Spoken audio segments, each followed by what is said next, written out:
Bonsoir, Mesdames, Messieurs. On commence du côté de Québec ce soir où la nouvelle loi sur la laïcité du gouvernement Legault, adoptée sous le bâillon dimanche soir, se retrouve déjà contestée devant les tribunaux. Cette loi, je vous le rappelle, interdit le port des signes religieux pour les employés de l'État en position d'autorité et s'étend aussi aux enseignants. Alors, Marc-André Cossette, la loi est déjà devant les tribunaux? Oui, en fait, c'est une étudiante en sciences de l'éducation à l'Université de Montréal qui mène la charge, donc Ishraq Nour El-Haq, une étudiante musulmane qui porte le voile et qui donc se verrait interdire la possibilité d'éventuellement enseigner dans une école au Québec en raison du fait uniquement qu'elle porte le voile.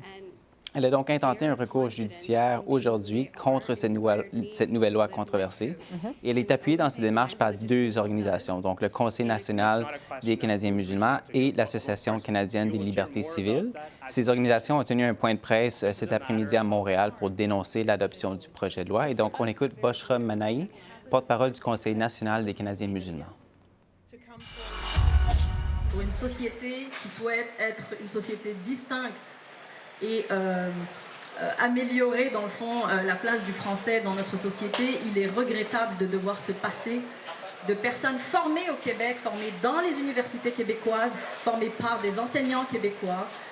Et donc, il est regrettable de toucher aux droits de la personne de ce type de jeunes filles et de jeunes hommes. Et donc, c'est une atteinte réellement à leur quotidien, à leur vécu et au fait qu'ils doivent malheureusement maintenant choisir entre leur foi, leur conviction et le travail. Et puis, Marc-André, quels arguments on va faire valoir? Essentiellement que cette loi n'est pas constitutionnelle, que le gouvernement caquiste aurait en fait dépassé ses champs de compétences en l'adoptant. On soutient aussi que la définition de ce qui constitue un signe religieux est trop imprécise et donc quand viendra le temps de mettre en application la loi, forcément cette application serait arbitraire, voire discriminatoire. Le premier ministre du Québec, François Legault, et le ministre de l'Immigration, Simon Jolin-Barrette, on le sait, adopté la clause dérogatoire pour empêcher ou en fait pour abriter la loi de certaines contestations. Et pour l'instant, c'est clair qu'une première contestation est déjà amorcée, donc c'est certain que les débats sur cet enjeu ne fait que commencer. Merci beaucoup, Marc-André. Je vous en prie.